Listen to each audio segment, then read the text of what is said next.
పురాణానాం ఆలయం కరుణాలయం నమామి భగవత్పాద శంకరం లోకశంకరం. ముందుగా శ్రీ మహతి జ్యోతిషాలయం ద్వారా సమస్త భక్తజనులకు ముందుగా శ్రీ విశ్వావసునామ సంవత్సర తెలుగు సంవత్సర శుభాకాంక్షలను తెలియజేస్తూ, ఈ విశ్వావసునామ సంవత్సరంలో పంచాంగము అంటే అర్థం, ఎందుకు పంచాంగ శ్రవణం చేయాలి అనగా దీనికి ఒక శ్లోకం చెప్పినారు మనకు మహర్షులు.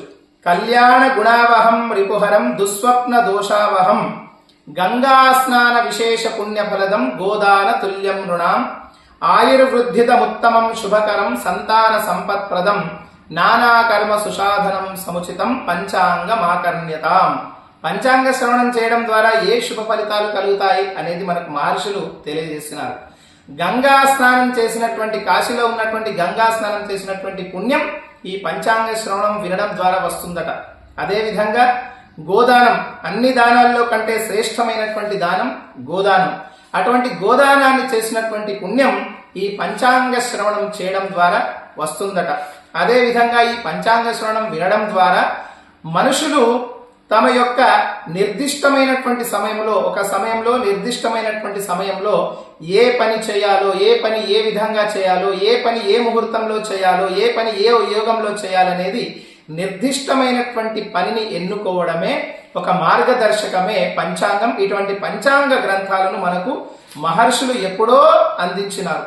ఎప్పుడో 2000 సంవత్సరాల క్రితం ఆర్యభట్టుడు 4వ శతాబ్దంలోనే ఖగోళ శాస్త్రంలో ఈ యొక్క గ్రహాలను కదలికలను గమనించి అతడు ఒక నిర్దిష్టమైనటువంటి సిద్ధాంతాన్ని తయారు చేసి ఈ అనేక గ్రంథాలను, ఈ యొక్క పంచాంగాన్ని గాని, ఈ యొక్క జ్యోతిష శాస్త్రాన్ని, విజ్ఞాన శాస్త్రాన్ని మనకు పొందుపరిచినారు. ఈరోజు మనం వారాల పేర్లు ఆదివారము, సోమవారం, మంగళవారం పిలుచుకుంటున్నాం. ఇది ఏ విధంగా మనకు ప్రారంభమైంది అనంటే, ఏ రోజైతే సూర్యోదయానికి ఏ గ్రహం ఉంటుందో ఆ గ్రహం అధిపతిగా ఉన్నటువంటి గ్రహమే ఆ రోజు రోజుగా అవుతుందట. ఉదాహరణకు శనివారం అనుకోండి, శనివారం సూర్యోదయానికి శని యొక్క స్థితి ఉంటుంది.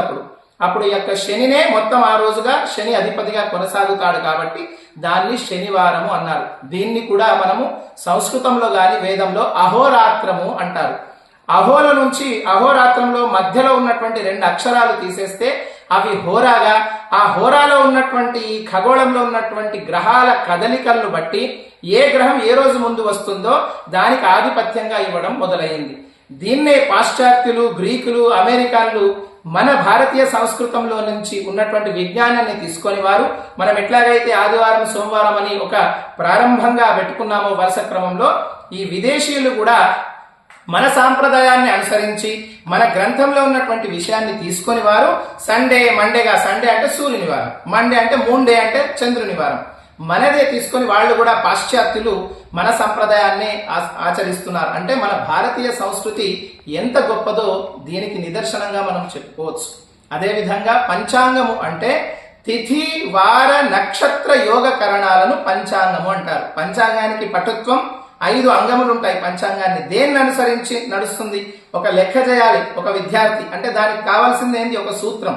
ఒక మందు తయారు కావాలి, దానికి కావాల్సింది ఏంటి? ఒక డ్రగ్ తయారు కావాలి, దానికి మందు తయారవుతుంది. అదేవిధంగా పంచాంగానికి మూలం ఏంటంటే జ్యోతిష శాస్త్రంలో, విజ్ఞానంలో తిథి, వార, నక్షత్ర యోగ కరణాలు ఆ రోజు ఏ విధంగా ఉన్నాయి, ఏ ముహూర్తానికి ఏది ఉంది అనేదే మనకు పంచాంగం తెలియజేస్తుంది. Hi everybody, this is Kiriti Damaraju.